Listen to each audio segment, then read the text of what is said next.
آئیے بلا تاخیر ہم اور اپنے لیے رحمت شفیع امت حضور احمد مجتبی محمد عربی مصطفیٰ صلی اللہ علیہ وسلم کی بارگاہ میں بسمانہ میں جھوم جھوم کر ہدیہ درود پاک پڑھنے اور پڑھنے کا آغاز ہے اللہم صل علی سیدنا و مولانا صلاة و سلام علیک یا رسول اللہ صلی اللہ تعالی علیہ وسلم. ماشاءاللہ سبحان اللہ. بڑی عظیم حضرات اور ہمارے اس جامعہ کے ناظم صاحب حضرت مولانا عطا مدنی صاحب قبلہ اور ہمارے مبلغین حضرات صاحب قبلہ کی یہ محنتوں کا نتیجہ ہے کہ آج ہم اور آپ حضور سیدی اعلیٰ حضرت الشیخ امام احمد رضا خان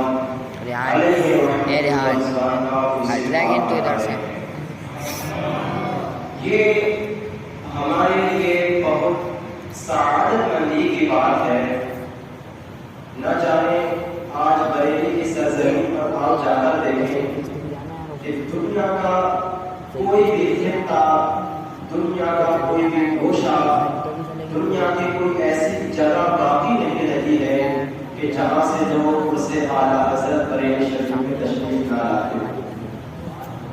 آپ اگر اس انتہا کا محاسبہ کریں اور دیکھیں تو جتنی بھیڑ ہم کو اس سے غریب نواز کی ملتی ہے اتنی ہی بھیڑ ہم کو اس سے اعلیٰ حضرت کے اندر ملتی ہے. اور اس کی ایک خصوصیت اور دیکھیں اس سے اعلیٰ حضرت کی، عام عرصوں کے اندر جتنی عام تبلیغ ہوتی ہے اتنی عرص رضوی کے اندر اس سے اعلیٰ حضرت کے اندر علماء اکرام نظر آتے ہیں. یہ خصوصیت ہے مرکز بریلی شریف کی کہ جس کے اندر اپنے بھی جاتے ہیں اور بیگانے بھی جاتے ہیں. حضرات زیادہ لمبا بیان نہیں ہوگا، بس نیت یہ کر لیجئے کہ ہم یہاں پر جو کچھ بھی پڑھیں اور آپ جو کچھ بھی سنیں اللہ اپنے حبیب کے صدقے میں اس کو اپنی بارگاہ میں قبول فرمائے. آمین. اور ہم سب پر حضور سیدی سرکار عالم حضرت کا فیضان عام جاری فرمائے. چنانچہ دیکھیں ایک شاعر کہتا ہے گلشن قدس کی بہاروں میں باغ جنت کا پھول لایا ہوں. گلشن قدس کی بہاروں میں باغ جنت کا پھول لایا ہوں. عاشقوں بھر لو دامن کو میں حدیث رسول لایا ہوں. چشمے الفت سے دور دیکھیں گے، چشمے الفت سے دور دیکھیں گے، ہم مدینہ ضرور دیکھیں گے. اور کوئی دیکھے یا نہ دیکھے محشر میں ہم کو ہمارے حضور دیکھیں گے. نہ دولت پسند ہے نہ خزینہ پسند ہے، نہ دولت پسند ہے نہ خزینہ پسند ہے،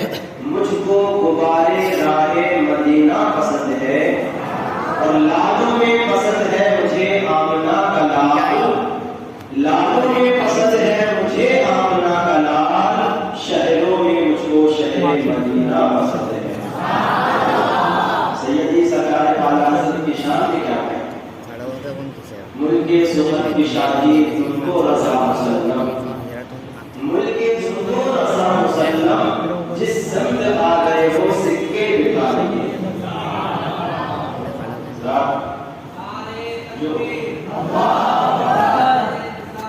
یا رسول اللہ۔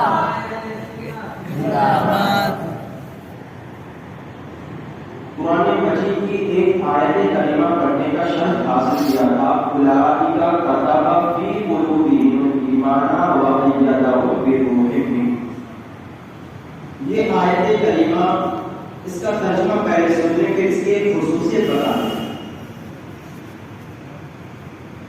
ترجمہ یہ ہے جن کے دلوں میں اللہ نے ایمان نقش فرما دیا اور اپنی طرف کی روح سے ان کی مدد کی۔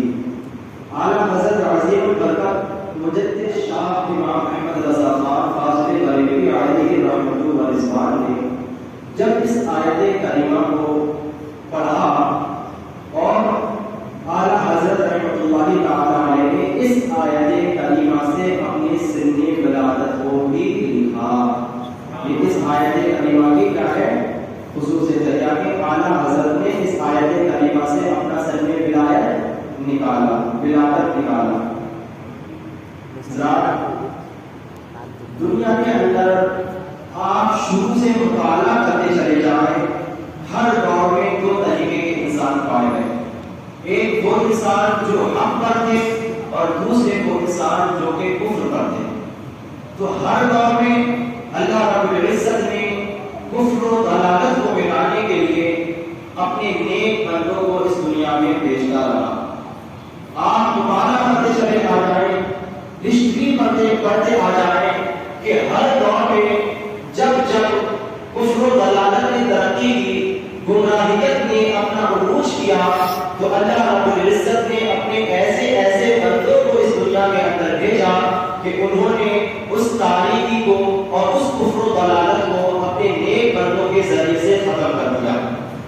اسی طریقے سے جب نبی پاک صلی اللہ تعالیٰ علیہ وسلم کی ذات پر حملہ ہونے لگا، نبی پاک صلی اللہ تعالیٰ علیہ وسلم کو اپنے جیسا بڑا بھائی کہنے جانے لگا، جب نبی پاک صلی اللہ تعالیٰ علیہ وسلم کے علم غیب پر شک کیا جانے لگا، جب نبی پاک صلی اللہ تعالیٰ علیہ وسلم کے علم کو شیطان کے علم سے تشبیہ کی جانے لگی، جب نبی پاک صلی اللہ تعالیٰ علیہ وسلم کے لیے طرح طرح کے باتیں کہی جانے لگی، جب نجدیت نے، قادریت نے اور وہابیوں نے اس دنیا میں عروج پایا، تو اللہ رب العزت نے ان کو تباہ و برباد کرنے کے لیے اپنے نیک بندے بریلی کی سرزمین پر مجدد اہل سنت الشاہ امام احمد رضا خان علیہ رحمۃ و رضوان کو پیدا فرمایا۔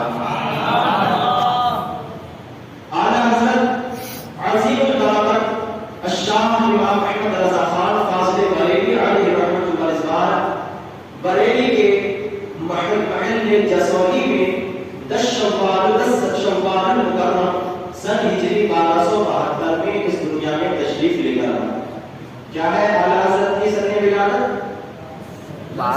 10 شوال المکرم سن ہجری 1272، اور تیسری دیکھیں 1856، تو کہتے ہیں ہفتے کا دن تھا اور ظہر کا وقت تھا۔ ظہر کا وقت یہ تھا کہ اعلیٰ حضرت کے ظہر کا وقت تھا۔ تو آپ دیکھیں کہ جب اس دنیا کے اندر بہت ساری گمراہیت نے، بہت سارے فکروں نے جنم لیا، تو اللہ رب العزت نے صرف اعلیٰ حضرت کی ذات سے، صرف ایک ہی ذات سے ان سارے فکروں کو تباہ کروا دیا۔ یہ اعلیٰ حضرت کی بہت بڑی کرامت ہے۔ حضرات آپ دیکھیں جو اللہ کے نیک بندے ہوتے ہیں، جو مقرب بندے ہوتے ہیں، تو اللہ رب العزت ان سے بے پناہ خوش ہوتا ہے۔ کچھ ایسے بھی اولیاء کرام اس دنیا کے اندر آئے کہ جو کہ پیدائشی ولی تھے، کچھ جوانی کے حالت میں ان کو ولایت کا مقام ملا، کچھ ایسے تھے کہ پہلے بہت زیادہ گناہگار تھے، لیکن اللہ رب العزت نے ان کو توبہ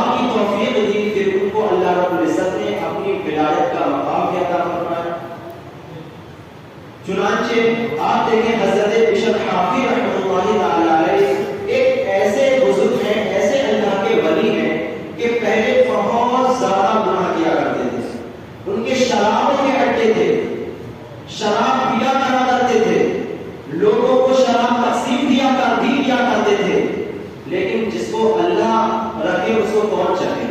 ایک مرتبہ اپنی شراب کھانے سے واپس آ رہے تھے تو راستے میں ایک کاغذ کے اوپر بسم اللہ الرحمن الرحیم لکھی ہوئی تھی. خیال آیا کہ اللہ رب العزت کا نام ہے، ادب سے اٹھایا، اس کو چوما اور اپنی جیب کے اندر رکھ لیا. اپنے گھر پہ پہنچے، عطر لگا کر اس بسم اللہ الرحمن الرحیم کو ایک کام میں رکھ دیا. اللہ رب العزت کو ان کی یہ ادا اتنی پسند آئی کہ اللہ رب العزت نے انہیں توبہ کی توفیق عطا کی اور ان کو اپنا ولی خاص عطا بنا دیا. سبحان اللہ. دیکھیں کچھ ولی ایسے ہوتے ہیں کہ پہلے ان کا عالم کچھ ہوتا ہے، بعد میں کچھ ہو جاتے ہیں. لیکن اعلیٰ حضرت عظیم البرکت شاہ امام احمد رضا خان فاضل بریلوی علیہ رحمۃ اللہ کی وہ ذات بابرکت ہے کہ الحمدللہ اگر آپ اعلیٰ حضرت کے بچپن سے ہی مطالعہ کرتے جائیں تو آپ کی ہر ایک لمحہ، آپ کا ہر ایک گھنٹہ جو ہے وہ سارا کا سارا آپ کی ولایت کی بساط، آپ کی ولایت کی گواہی دے رہا ہے. چنانچہ اعلیٰ حضرت جب اس دنیا کے اندر تشریف لے کر آئے 4 سال کا عرصہ گزرا. اعلیٰ حضرت رحمۃ اللہ تعالیٰ علیہ کی عمر 4 سال کی ہوئی. کتنی سال کی؟ 4 سال کی ہوئی. اب عالم دیکھیں 4 سال کی عمر میں کیا ہوتا ہے. 4 سال کی عمر ہے تو اعلیٰ حضرت عظیم البرکت نے 4 سال کی عمر کے اندر پورا تجوید کے ساتھ، قرأت کے ساتھ پورا قرآن مجید ناظرہ مکمل فرمایا. اتنی سال کی عمر میں، 4 سال کی عمر میں. آپ مجھے اب بتاؤ کہ اگر آپ کا 4 سال کا بچہ ہو، اس کی زبان بھی صحیح سے نہیں ہوتی ہے، وہ صحیح سے بول بھی نہیں پاتا ہے، صحیح طریقے سے حرف بھی ادا نہیں کر پاتا ہے، لیکن اعلیٰ حضرت کی ذات دیکھ کتنی عظیم ہستی ہے اعلیٰ حضرت کہ 4 سال کی عمر شریف ہے اور پورا قرآن مجید ناظرہ یاد کر لیتے ہیں. حفظ نہیں بلکہ کیا؟ ناظرہ. کیونکہ اعلیٰ حضرت رحمۃ اللہ تعالیٰ علیہ نے حفظ کیا ہے بہت بعد میں، اور وہ بھی کتنی مدت میں؟ صرف 4 مہینے میں. سبحان اللہ. کتنے مہینے میں؟ 4 مہینے میں. اس کی بھی وجہ کیا تھی؟ ایک شخص نے آپ کو حافظ صاحب کہہ دیا تھا. اللہ اکبر. کیا کہہ دیا تھا؟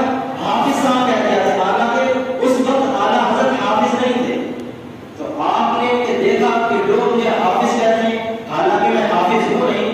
تو اعلیٰ حضرت عظیم البرکت کی ذہن یادداشت کا اندازہ لگائیں کہ آپ نے قرآن مجید کو صرف اور صرف 4 مہینے میں حفظ مکمل فرما لیا. اب بتائیے ایک ولی کامل کی شان نہیں ہے تو کیا ہے؟ بتائیے آپ میں سے کوئی ہے کہ جو 4 مہینے کے اندر حفظ قرآن مکمل فرما لے؟ کوئی نہیں. ایک اللہ کے ولی کی ہی شان ہو سکتی ہے. سمجھ رہے؟ الٹی ہی چال چلتے ہیں دیوان گانے، آنکھوں کو بند کرتے ہیں دیدار کے لیے.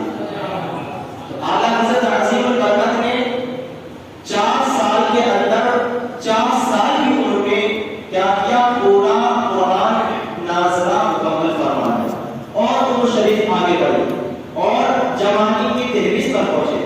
ابھی 2 سال اور ہی گزرے تھے، آپ کی عمر شریف 6 سال کی ہوئی. کیسے سال کی ہوئی؟ 6 سال کی ہوئی.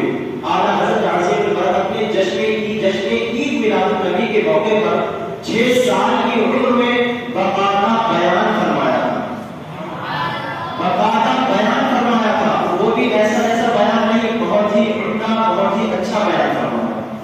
تو اب دیکھیں 6 سال کے بچے کی کیا کیفیت ہوگی اگر 6 سال کے بچے کو لوگوں کے سامنے نہ کر دیا جائے تو اس کی زبان تک نہیں چلے گی. لیکن یہ ایک ولی کامل کی شان ہے. 6 سال کی عمر ہے اور جشن عید میلاد النبی کے موقع پر اپنے آقا علیہ الصلوۃ والتسلیم کی خوبیوں کو بیان فرماتے ہیں. اور اتنا ہی نہیں بلکہ 6 سال کی عمر شریف میں اعلیٰ حضرت عظیم البرکت رحمۃ اللہ تعالیٰ علیہ نے اپنا پہلا روزہ بھی رکھا. 6 سال کی عمر میں 6 سال کی عمر میں پہلا روزہ رکھا. بہت افسوس کا مقام ہوتا ہے. ہم کہتے ہیں اعلیٰ حضرت کے شیطانی، اعلیٰ حضرت کے ماننے والے، اعلیٰ حضرت کا دامن نہیں چھوڑیں گے، اعلیٰ حضرت کے ہم شیطانی ہیں. ارے کیسے شیطانی ہیں؟ اعلیٰ حضرت نے جو 6 سال کے اندر بھی اپنا پہلا روزہ مکمل فرمایا تھا. لیکن عالم تو یہ ہوتا ہے کہ ہمارے 6 سال کی اولاد ہو جاتی ہے تب بھی ہمیں توفیق نہیں ہوتی کہ روزے رکھیں. 6 سال کی ہماری اولاد موجود ہوتی ہے، لیکن پھر بھی ہمیں اللہ کی بھی توفیق نہیں ہوتی ہے کہ ہم اسے رکھیں۔ تو اعلیٰ حضرت عظیم البرکت کی زندگی کو مطالعہ کیجیے تو انشاءاللہ اعلیٰ حضرت علیہ رحمۃ اللہ رضوان کی زندگی کا ایک ایک گوشہ آپ کی رہنمائی کرتا ہوا نظر آئے۔ اور عمر قریب جب اعلیٰ حضرت عظیم البرکت کی اور جوانی کی دہلیز پر پہنچتے ہیں تو اعلیٰ حضرت رحمۃ اللہ تعالی علیہ جب 12 سال کے ہو گئے تو آپ نے پہلا فتویٰ دیا۔ کیسے سال کی عمر میں؟ پہلا فتویٰ 12 سال کی عمر میں، اور وہ بھی رضاعت کا فتویٰ۔ اب آپ دیکھیں ہمارے بچے 10 سال 12 سال کے وہ پاتے بھی نہیں ہیں، ان کو قرآن پڑھنا تک نہیں آتا صحیح طریقے سے، ان کو بولنا بھی نہیں آتا صحیح طریقے سے، ان کو قلم پکڑنا بھی نہیں آتا صحیح طریقے سے، ان کو صحیح سے لکھنا بھی نہیں آتا ہے، لیکن اعلیٰ حضرت کی ذات دیکھیں، ابھی 12 سال ہی کی عمر ہے، قلم کا انداز دیکھیں کہ جب اپنا قلم چلاتے ہیں تو آپ 12 سال کی عمر میں پہلا فتویٰ لکھتے ہوئے نظر آتے ہیں۔ سبحان اللہ۔ دیکھیں اعلیٰ حضرت کوئی معمولی شخصیت نہیں ہے۔ حضور امیر اہل سنت دعوت برکاتہ العالیہ والقدسیہ ارشاد فرماتے ہیں کہ اعلیٰ حضرت کی ذات ہے، اعلیٰ حضرت کے بارے میں اگر کوئی کچھ کہے، اعلیٰ حضرت کے بارے میں اگر کوئی بری باتیں کہیں تو اس کے سننے کے لیے میرے کان پہرے ہیں، پہرے۔ کیا فرماتے ہیں امیر اہل سنت کہ اعلیٰ حضرت کی ایسی ذات ہے کہ اگر کوئی شخص اعلیٰ حضرت کے بارے میں برا بات کہے تو اس کی بات سننے کے لیے میرے کان پہرے ہیں۔ تو یہ ہستی ہے اعلیٰ حضرت رحمۃ اللہ تعالی علیہ۔ آپ اعلیٰ حضرت کے ایک ایک گوشے کو اٹھا کر دیکھیں، میں تو 2-3 دن سے یہی سوچ کر پریشان ہوں کہ اعلیٰ حضرت کے کس پہلو پر بولوں، اعلیٰ حضرت کے کس پہلو پر بولوں، کیونکہ اعلیٰ حضرت کا کوئی سا بھی پہلو اٹھا لیجیے، آپ اعلیٰ حضرت کے کوئی سے بھی طریقے کو، کوئی سے بھی پہلو کو اٹھا لیجیے، اگر آپ اس پر بولنا شروع کر دیں گے تو گھنٹے تو گزر جائیں گے لیکن اعلیٰ حضرت کی تعریف و توصیف ختم نہیں ہوگی۔ اعلیٰ حضرت ایسی شخصیت، چنانچہ اعلیٰ حضرت کے بہت ساری کرامتیں بھی ہیں، بہت سارے علمی مقام بھی ہیں، بہت سارے، اور اس میں ایک بہت خوبصورت پہلو ہے عشق رسول۔ کیا؟ عشق رسول۔ لیکن اعلیٰ حضرت عظیم البرکت کی زندگی کے اندر عشق رسول ایسا نازل تھا، ایسا جذب تھا کہ اعلیٰ حضرت رحمۃ اللہ تعالی علیہ خود ارشاد فرماتے ہیں اگر کوئی شخص میرے سینے کو چیر دے اور میرے دل کے 2 ٹکڑے کر دے تو اس ایک ٹکڑے کے اوپر لا الہ الا اللہ اور دوسرے پر محمد رسول اللہ آئے گا۔ سبحان اللہ۔ آپ دیکھیں کیسے عظیم شخصیت ہے، کیسا عشق رسول اندر ہے۔ فرماتے ہیں کہ اگر کوئی میرے دل کے 2 ٹکڑے بھی کر دے تو ایک دل کے ٹکڑے پر لا الہ الا اللہ اور دوسرے پر محمد رسول اللہ آئے گا۔ اور جب اعلیٰ حضرت عظیم البرکت جب اپنے بستر پر سونے کے لیے جایا کرتے تھے تو اس انداز سے لیٹا کرتے تھے، اس انداز سے لیٹا کرتے تھے کہ آپ کا جو جسم تھا تو وہ لفظ محمد میں تبدیل ہو جایا کرتا تھا۔ سبحان اللہ۔ اس طریقے سے لیٹا کرتے تھے کہ جس طریقے سے لفظ محمد ہوتا ہے لکھا ہوا، آپ کی ہو ویسی ہی جسم کی حیثیت ہو جاتی تھی۔ تو اب دیکھیں عشق رسول یہ تھا، اٹھتے تھے نبی کی نعتیں اپنی زبان پر لے کر اٹھتے تھے، سونے کے لیے جاتے تھے نبی کی نعتیں اپنی زبان پر لے کر جاتے تھے، جب اپنا قلم چلاتے تھے تو نبی کی تعریف و توصیف کو بیان فرماتے تھے۔ یہ اعلیٰ حضرت کا عشق رسول ہے۔ آپ اندازہ لگائیں دنیا میں بہت سارے رائٹر ہیں، دنیا کے اندر بہت سارے مصنف آئے، دنیا کے اندر بہت سارے قلمکار آئے، لیکن اعلیٰ حضرت کی شخصیت کو ایک طرف رکھیں اور سارے دنیا کے مصنف، ساری دنیا کے قلمکار، ساری دنیا کے رائٹر کو ایک طرف رکھیں، اگر اعلیٰ حضرت کی کتب کو ایک پلو میں جوڑا جائے اور ساری دنیا کے جتنے بھی مصنفین ہیں ان کی کتابوں کو ایک پلو میں رکھی جائے تو الحمدللہ اعلیٰ حضرت نے ایسی ایسی کتابوں کو لکھا ہے کہ ان سارے پلوں پر اعلیٰ حضرت رحمۃ اللہ تعالی کی تصنیف بھاری نظر آئے۔ ایک ذات نے اتنی ساری کتابیں لکھی کہ لکھنے والے تو لکھ کر چلا گیا کتابیں پڑھنے کی توفیق نہیں ہو رہی. آج لوگوں کو اعلیٰ حضرت کی کتابوں کا نام تک معلوم نہیں ہے. اعلیٰ حضرت نے اتنی ساری کتابیں لکھی ہیں، اتنی ساری کتابیں لکھی ہیں کہ بہت ساری کتابوں کو تو دیمک کھا گئی، ان کو لکھ ہی نہیں پائے. اعلیٰ حضرت تو لکھ کر چلے گئے، لیکن ان کے بعد والے لوگ اس پر کام ہی نہیں کر پائے. تو دیکھیں یہ اللہ والوں کی شان بیان کرتی ہے. عشق رسول دیکھیں فرماتے ہیں کہ اگر میرے دل کے کوئی دو ٹکڑے کرے تو ایک پر لفظ محمد اور ایک پر لا الہ الا اللہ ملے گا. آپ دیکھیں کہ اعلیٰ حضرت نے سارے دنیا کے مصنفین جو ہیں، کوئی رائٹر ہوتا ہے وہ کسی کے بارے میں کچھ نہ کچھ لکھتا ہے. کوئی بھی مصنف ہوتا ہے، کوئی بھی رائٹر ہوتا ہے، کوئی بھی لکھنے والا ہوتا ہے تو وہ کچھ نہ کچھ لکھتا ہی ہے. مثال کے طور پر کسی نے اپنا قلم اٹھایا تو دنیا کے بارے میں لکھا، تاج محل کے بارے میں لکھا کہ تاج محل بہت خوبصورت ہے، بہت اعلیٰ ہے، لوگ ودیش سے اس کو دیکھنے کے لیے آتے ہیں. کسی رائٹر نے اپنا قلم اٹھایا تو قطب مینار کے بارے میں لکھا کہ قطب مینار بہت اونچا ہے، لوگ اسے آتے ہیں. کسی رائٹر نے اپنا قلم اٹھایا تو شیش محل کے بارے میں لکھا. گویا کہ کہنے کا مقصد یہ ہے کہ بہت سارے رائٹروں نے، بہت سارے کلاکاروں نے، بہت سارے مصنفوں نے طرح طرح کی چیزوں کو خوبصورت بنایا، طرح طرح کی چیزیں کو اعلیٰ بنایا. لیکن جب میرے امام کا قلم اٹھتا ہے، جب میرے اعلیٰ حضرت لکھنا شروع کرتے ہیں تو دنیا کی کسی چیز کی تعریف نہیں کرتے ہیں، تاج محل کو اعلیٰ نہیں بتاتے ہیں، قطب مینار کو اعلیٰ نہیں بتاتے ہیں، شیش محل کو اعلیٰ نہیں بتاتے ہیں. بلکہ میرے اعلیٰ حضرت کا عشق رسول دیکھیں. جب میرے امام اہل سنت کی نظر اور میرے امام اہل سنت کی نظر نبی پاک صلی اللہ علیہ وسلم کی ذات پر ہوتی ہے تو میرے امام قلم اٹھاتے ہیں اور قلم اٹھاتے ہیں نبی کی ذات بابرکت کے بارے میں ارشاد فرماتے ہیں سب سے اعلیٰ ہو والا ہمارا نبی، سب سے اعلیٰ ہو والا ہمارا نبی. کیا خبر گرتے جا رہے ہیں کہ جھک گئے ورنہ ڈوبے میں ڈوبا ہمارا نبی. اعلیٰ حضرت کی عظیم شان دیکھیں.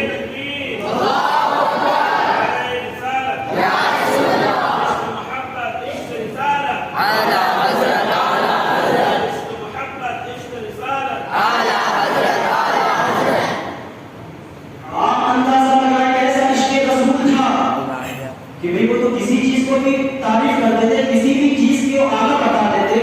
لیکن نہیں، جو عشق رسول جس کے دل میں ہوتا ہے تو اس کو دنیا کی کوئی چیز نظر نہیں آتی ہے، بلکہ اس کا ذہن جس سے محبت ہوتی ہے انسان کو اسی کی طرف جاتا ہے. اعلیٰ حضرت کو نبی پاک صلی اللہ علیہ وسلم سے ایسی محبت تھی کہ اپنا قلم اٹھاتے ہیں تو کسی اور کی تعریف نہیں کرتے ہیں، کسی اور کی توصیف بیان نہیں کرتے ہیں، بلکہ اپنی نبی کی تعریف بیان فرماتے ہیں. فرماتے ہیں کہ اوروں نے تو بہت کچھ لکھا علم دین پر، اوروں نے تو بہت کچھ لکھ دیا علم دین پر، اس صدی میں جو کچھ ہے وہ تنہا رسا رہا ہے.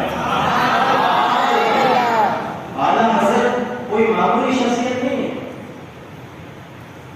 اعلیٰ حضرت عظیم البرکت کے بیٹے حضور مفتی اعظم علامہ مصطفیٰ رضا خان علیہ رحمۃ اللہ، ان کی ولایت دیکھیں.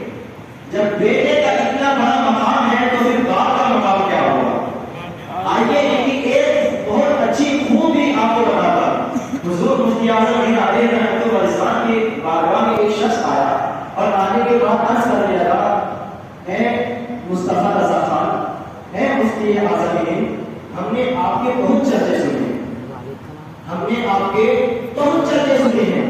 آپ کا ڈھکا پورے اس بریلی کے اندر نہیں بلکہ پورے بھارت پوری دنیا کے اندر گونج رہا ہے. حضور مفتی اعظم، اے علامہ مصطفیٰ رضا خان، میں آپ کی بارگاہ میں آپ سے بیعت ہونے کے لیے آیا ہوں، میں آپ سے بیعت ہونے کے لیے آیا ہوں، مرید ہونے کے لیے آیا ہوں. ذرا آپ مجھے اپنا مرید بنا لیجیے اور سلسلہ قادریہ میں داخل فرما لیجیے. اللہ اکبر. اس شخص کو حضور مفتی اعظم نے اپنے پاس بٹھانے کے بعد عرض کیا، اے شخص ذرا اپنا ہاتھ تو بڑھاؤ، تم سلسلہ قادریہ میں داخل ہونے کے لیے آئے ہو، تم ان سے مرید ہونے کے لیے آئے ہو، تم غوث اعظم کا شہنائی بننے کے لیے آئے ہو، اپنا ہاتھ تو آگے بڑھاؤ، میں تمہیں غوث اعظم کے سلسلے میں داخل کرتا ہوں. چنانچہ اس شخص نے اپنا ہاتھ بڑھایا. ہاتھ بڑھانے کے بعد حضور مفتی اعظم ہند کے ہاتھ میں اپنا ہاتھ لیا. جب بیعت کرتے ہیں تو حضور مفتی اعظم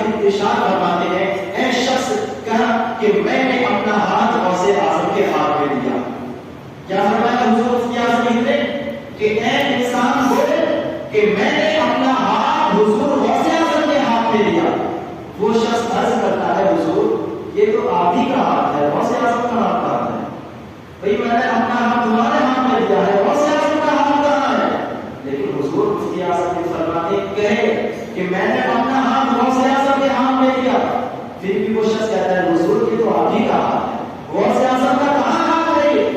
پھر وہ حضور مفتی اعظم کہتے ہیں اے شخص کہے کہ میں نے اپنا ہاتھ غوث اعظم کے ہاتھ میں دیا، لیکن وہ شخص انکار کر دیتا ہے نہیں حضور یہ تو آپ کا ہی ہاتھ ہے، غوث اعظم کا ہاتھ تو مجھے نظر نہیں آ رہا ہے۔ حضور مفتی اعظم بھی فرماتے ہیں ایک شخص اپنی آنکھوں کو بند کر وہ شخص اپنی آنکھوں کو بند کرتا ہے، حضور مفتی اعظم ارشاد فرماتے ہیں اے شخص بول کہ میں نے اپنا ہاتھ غوث اعظم کے ہاتھ میں دیا، جیسے ہی اس شخص نے اپنی آنکھوں کو بند کی اور جیسے ہی اس نے یہ حضور مفتی اعظم نے یہ کہا کہ میں نے اپنا ہاتھ غوث اعظم کے ہاتھ میں دیا، تو اس شخص کی زبان پر جس کی زبان پر پہلے یہ جاری تھا نہیں حضور یہ تو آپ کا ہاتھ ہے، لیکن جیسے ہی اس نے اپنی آنکھیں بند کری ہیں اور حضور مفتی اعظم ہی فرماتے ہیں ایک انسان بول کہ میں نے اپنا ہاتھ غوث اعظم کے ہاتھ میں دیا، جیسے ہی وہ انسان اتنا کہتا ہے تو کیا کہتا ہے کہ یقیناً میں نے اپنا ہاتھ غوث اعظم کے ہاتھ میں دیا۔ سبحان اللہ۔ اب اس سے کیا پتہ چلتا ہے جو اللہ والوں کی بارگاہ میں آ جاتا ہے تو اللہ والے اس کو غوث اعظم سے ملا دیتے ہیں۔ سبحان اللہ۔ حضور مفتی اعظم یہ کہنا تھا کہ میرے حضور یہ تو آپ کا ہاتھ ہے، لیکن اللہ والے نظریں اٹھاتے ہیں تو کیا سے کیا کر دیتے ہیں، اپنی نظروں کو اٹھایا دل سے بلایا اور کیا ہوا کہ بغداد کی سرزمین سے حضور غوث اعظم تشریف لاتے ہیں اور اس شخص کا ہاتھ پکڑ لیتے ہیں، وہ بھی کہنے پر مجبور ہو جاتا ہے کہ میں نے اپنا ہاتھ غوث اعظم کے ہاتھ میں دیا۔ آپ اندازہ لگاؤ جب ایک بیٹے کا یہ عالم ہے کہ جو ہم کو غوث اعظم تک ملا دے تو جس بیٹے کا یہ عالم ہے اس کے بے باپ کی شان کا عالم کیا ہوگا۔ اعلیٰ حضرت کے چھوٹے صاحبزادے ہیں، بڑے صاحبزادے کا نام علامہ حامد رضا خان، اعلیٰ حضرت عظیم البرکت کی بہت تمنا کے بعد حضور مفتی اعظم کے پیدا ہوئے تھے، بہت تمنا کی تھی حضور حامد رضا خان کے بعد کم سے کم حضور مفتی اعظم کے 18 سال کے بعد اس دنیا میں تشریف لائے۔ کئے سال کے بعد؟ 18 سال کے بعد۔ آپ دیکھیں بیٹے کا یہ عالم ہے، باپ کا عالم کیا ہوگا۔ چنانچہ آپ کا علمی مقام دیکھیں، علی گڑھ یونیورسٹی کو کون کون جانتا ہے؟ علی گڑھ مسلم یونیورسٹی کو کون کون جانتا ہے؟ سب لوگ جانتے ہیں، دنیا کے اندر بہت مشہور ہے، جہاں کے ہمارے ماشاءاللہ نظام الدین بھائی علی گڑھ کے وہاں پر ایک یونیورسٹی ہے جس کا نام ہے علی گڑھ مسلم یونیورسٹی۔ اس یونیورسٹی کا عالم یہ ہے کہ اس کے اندر بڑے سے بڑے پروفیسر کیا دیتے ہیں، لوگوں کو تعلیم دیتے ہیں، دنیا کی تعلیم بھی دیتے ہیں اور علم دین کی بھی تعلیم دیتے ہیں۔ چنانچہ ایک شخص تھے، اس کے پروفیسر تھے، علی گڑھ مسلم یونیورسٹی کے ایک پروفیسر تھے، ایک لیکچر تھے، ایک استاد تھے جس کو علم ریاضی کے اندر مہارت حاصل تھی۔ کس کے اندر؟ علم ریاضی کے اندر مہارت حاصل تھی۔ علم ریاضی سمجھتے ہیں؟ یہی میتھمیٹک، بڑا بھار، حساب وغیرہ، حساب، اس کو کیا کہتے ہیں؟ علم ریاضی۔ تو وہ پروفیسر بیان فرماتے ہیں کہ مجھے ایک ایسا مسئلہ میرے سامنے پیش آیا کہ مجھے کوئی بھی مسئلہ آتا تھا تو میں خود ہی حل فرما دیتا تھا، لیکن ایک مسئلہ ایسا پیش آیا کہ میں نے اپنے سارے علم کو لگا دیا، اپنے سارے ہنر کو اس مسئلے کو حل کرنے میں لگا دیا، لیکن پھر بھی میں وہ مسئلہ حل نہیں کر پایا۔ میں نے بڑے بڑے پروفیسر سے، بڑے بڑے دانشوروں سے رابطہ کیا اور اس مسئلے کو ان کے سامنے رکھا، لیکن سب لاجواب ہو گئے، کوئی اس مسئلے کا حل نہ کر پایا۔ چنانچہ اس وقت اسی علی گڑھ مسلم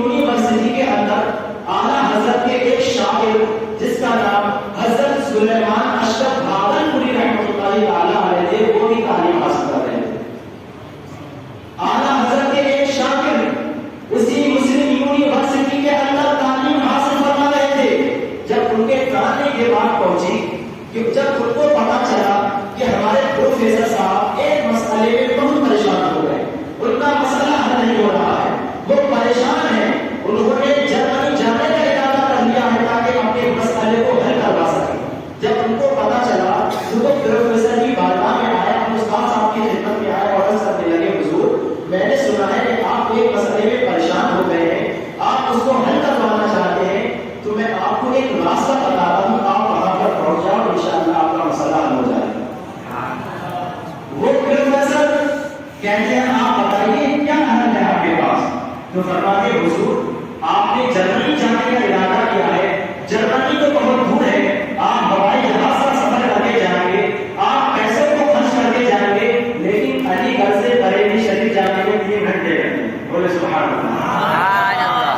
گویا کہ حضرت سلیمان اشرف بہادر پوری فرماتے ہیں کہ اے پروفیسر صاحب جرمنی جانے کی ضرورت نہیں ہے، بریلی کی سرزمین پر پہنچ جاؤ، ایک بہادر ایسے ہاتھ میں رکھانی ہے کہ جن کے پاس کوئی جو بھی مسئلہ لے کر آتا ہے وہ اس مسئلے کو چٹکیوں میں حل کر دیتے ہیں۔ اللہ اکبر۔ جب پروفیسر نے سنا اور کہا اے مولانا صاحب آپ کی عقل تو ٹھیک ہے، میں نے اتنے بڑے بڑے پروفیسر سے رابطہ کیا، اتنے بڑے بڑے دانشوروں سے رابطہ کیا جو کہ ان کے ریاضی میں مہارت رکھتے ہیں، میں نے ان سے بھی رابطہ کیا، لیکن وہ بھی سوال حل نہیں کر پائے، تو فلاں ایک مولانا کے سوال حل کر پائے، ایک مولانا کیسے سوال حل کر پائیں گے؟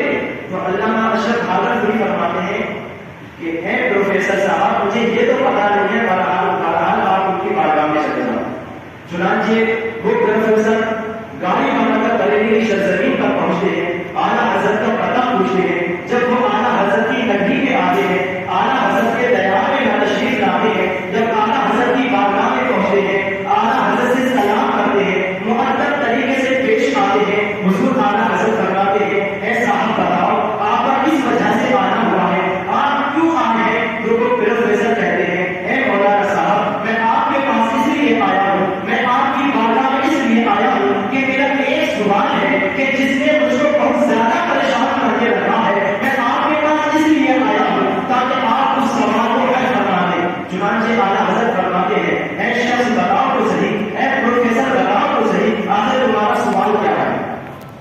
وہ پروفیسر کہتے ہیں اے مولانا صاحب ابھی نماز عصر کا وقت ہے، آپ جگہ پہلے نماز پڑھیں۔ اعلیٰ حضرت اس وقت وضو بنا کر فارغ ہی ہوئے تھے، نماز عصر پڑھنے کے لیے جا رہے تھے، تو اعلیٰ حضرت نے انہوں نے کہا اے مولانا صاحب آپ پہلے اطمینان سے نماز پڑھ لیں، یہ بہت بڑا مسئلہ ہے، یہ منٹوں سیکنڈوں میں حل ہونے والا نہیں ہے، یہ بہت طویل مسئلہ ہے، اس کو حل کرنے کے لیے بہت سارا وقت چاہیے، اس کو حل کرنے کے لیے کئی گھنٹے چاہیے۔ لیکن امام اہل سنت فرماتے ہیں، اعلیٰ حضرت فرماتے ہیں اے صاحب یہ تو بتاؤ آخر تمہارا معاملہ کیا ہے، آخر تمہارا مسئلہ کیا ہے؟ تو علامہ پروفیسر فرماتے ہیں اے مولانا صاحب میں ایک مسئلے کو لے کر آیا ہوں، وہ مسئلہ تو پتہ نہیں چل پایا تھا آخر وہ مسئلہ کیا ہے، لیکن وہ پروفیسر فرماتے ہیں میں ایک مسئلہ لے کر آیا ہوں، میں ایک مسئلے کی وجہ سے آیا ہوں جس نے مجھے پریشان کر کے رکھ دیا ہے، میرے راتوں کی نیند کو اڑا دیا ہے، جس نے میرے کھانے کو حرام کر دیا ہے، میں راتوں میں صحیح سے سو نہیں پا رہا ہوں، صحیح سے پیٹ بھر کے کھانا بھی نہیں کھا پا رہا ہوں، میرا ذہن اسی مسئلے کی طرف لگا رہتا ہے۔ اعلیٰ حضرت فرماتے ہیں آپ اپنے مسئلے کو اس کاغذ پر لکھ دو، یا اپنے مسئلے کو اس کاغذ پر تحریر فرما دو۔ جیسے ہی وہ پروفیسر اپنے مسئلے کو لکھتے جاتے ہیں، اپنے سوال کو لکھتے جاتے ہیں، اعلیٰ حضرت کی شخصیت کو ملاحظہ فرماؤ، اعلیٰ حضرت بھی اپنا قلم اٹھاتے ہیں، اپنے کاغذ کو کاغذ کے ٹکڑے کو اٹھاتے ہیں، جیسے ہی پروفیسر سوال لکھتے جاتے ہیں، اعلیٰ حضرت اس کا جواب لکھتے جاتے ہیں۔ آپ اندازہ لگاؤ سوال کا جواب لکھنے کے لیے پہلے سوال کو سمجھنا ضروری ہوتا ہے، اس کے بعد جواب دیا جاتا ہے، لیکن اعلیٰ حضرت کی صلاحیت کا اندازہ لگاؤ، اعلیٰ حضرت کی یہ کھلی ہوئی کرامت ہے، اعلیٰ حضرت کا یہ علمی مقام ہے کہ وہ پروفیسر ابھی سوال مکمل نہیں لکھ پائیں گے، اس سے ہی پہلے اعلیٰ حضرت نے ان کا جواب مکمل کروا دیا۔ سبحان اللہ۔ کہ اعلیٰ حضرت کیسی عظیم شخصیت ہے کہ ابھی تک کوئی بھی ہو، آپ ہمارے طلبہ ہیں، آپ کو پہلے پرچہ دیا جاتا ہے، آپ اس سوال کو صحیح طریقے سے پڑھتے ہیں، پھر کتاب میں ذہن لگاتے ہیں کہ اس سوال کا جواب کیا ہوگا، لیکن اعلیٰ حضرت ایسی شخصیت ہے کہ پروفیسر سوال نہیں رہے ہیں لیکن اس سے ہی پہلے سوال کا جواب بنایا جاتا ہے۔ یہ کیا ہے؟ اعلیٰ حضرت کا یہ علمی مقام نہیں ہے تو کیا ہے؟ نبی وقت زیادہ ہوا ہے، آخری بات بولنے تو بہت کچھ ہے، اگر بولنا شروع کر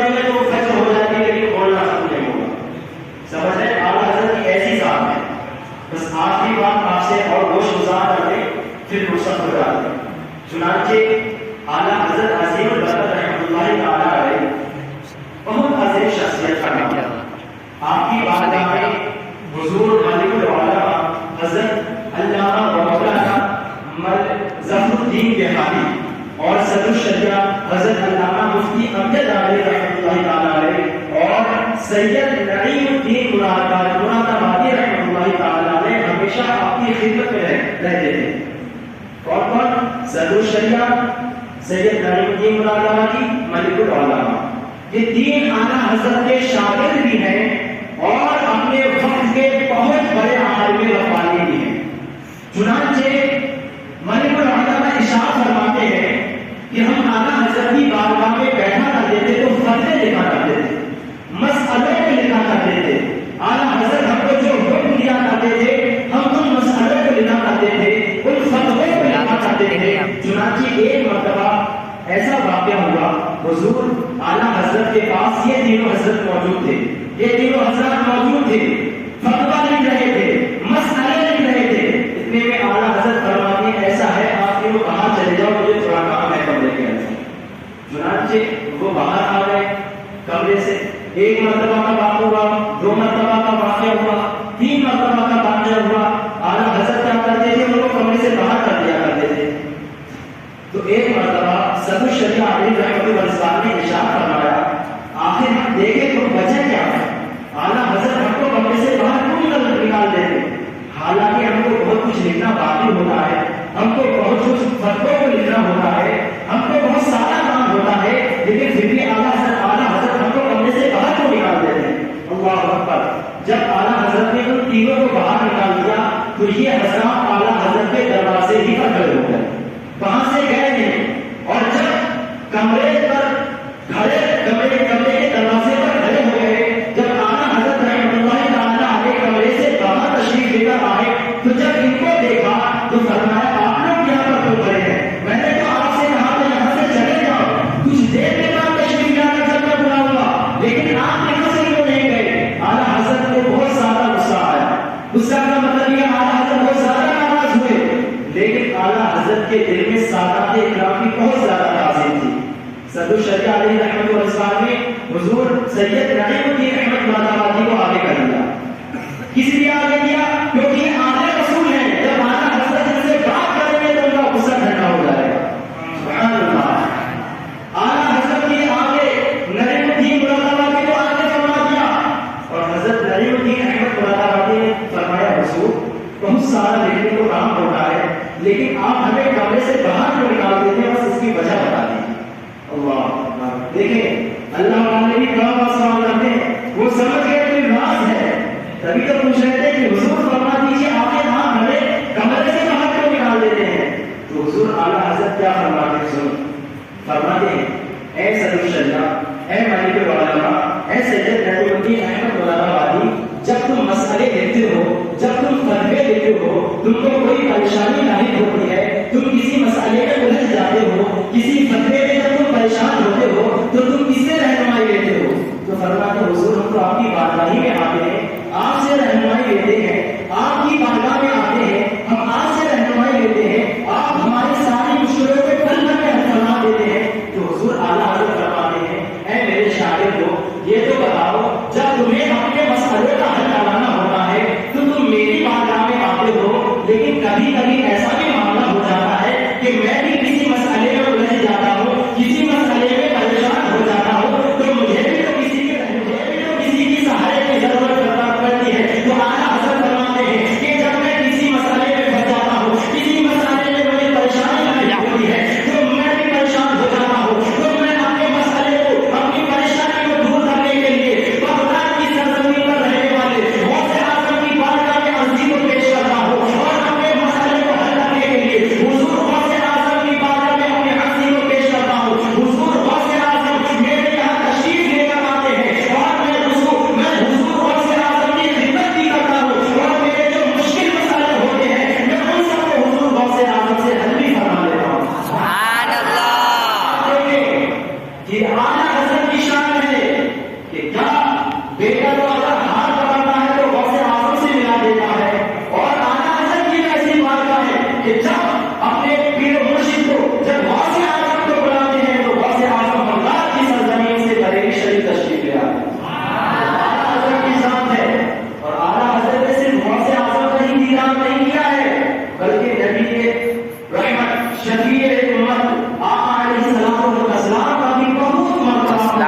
کیا اور ایک خصوصیت اور بھی بنا ہے. کچھ لوگ ہوتے نا کہ خواب میں نبی کا دیدار کرتے ہیں. اعلیٰ حضرت نے بھی کئی مرتبہ تو خواب میں نبی کا دیدار کیا ہی کیا ہے، لیکن حالت بیداری میں اپنی ماں کی آنکھوں سے بھی نبی پاک صلی اللہ علیہ وسلم کی زیارت کی ہے.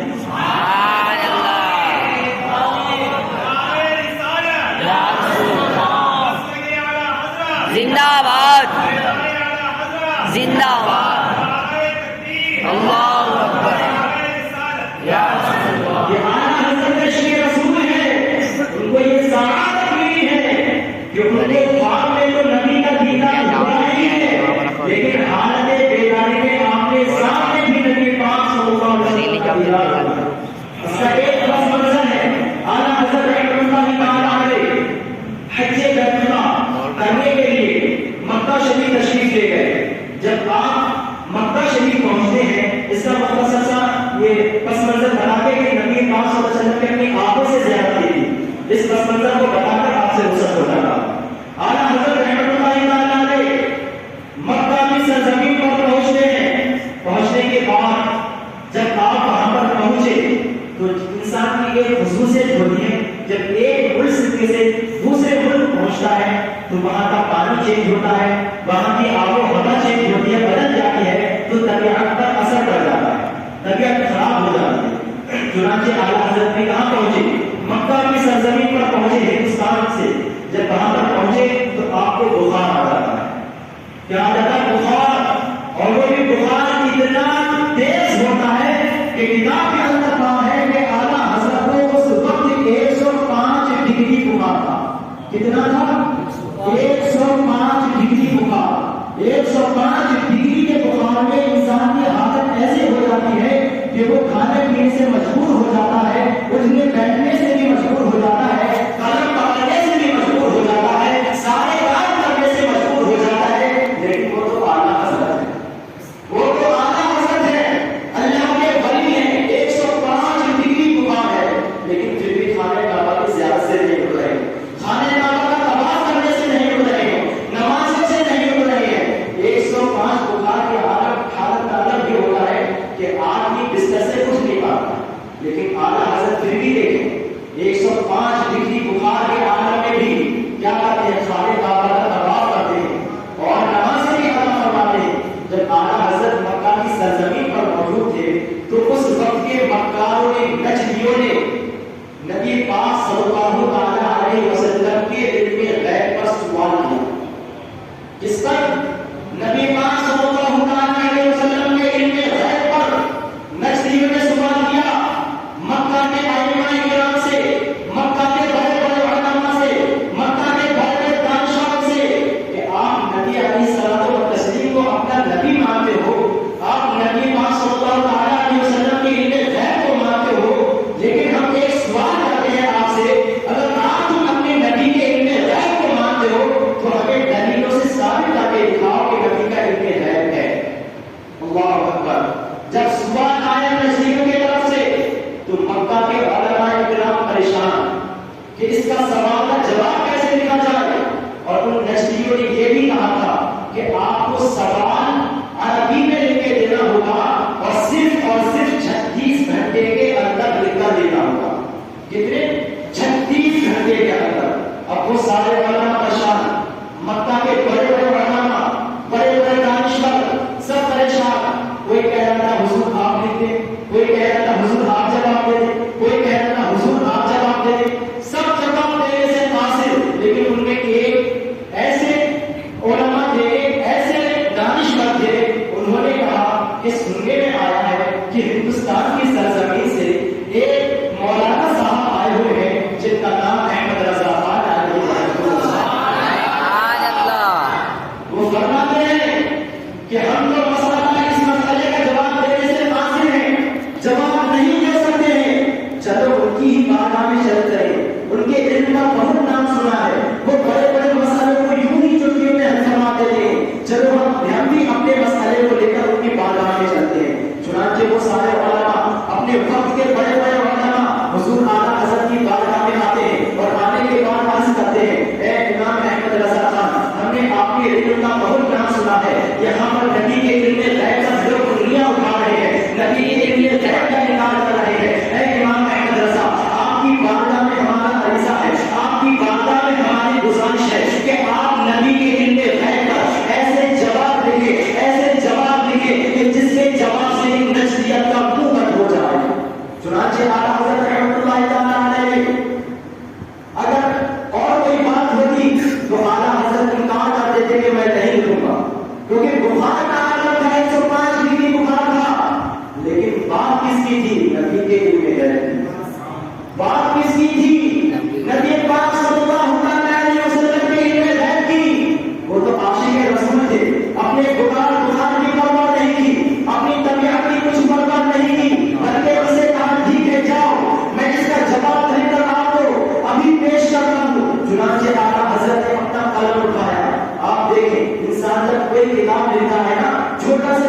وقت ایسا چلایا 36 گھنٹے تو بہت دور، صرف اور صرف 8 گھنٹوں کے اندر ان کا جواب دیا اور پوری کتاب لکھی جو کہ 500 صفحات پر مشتمل تھی۔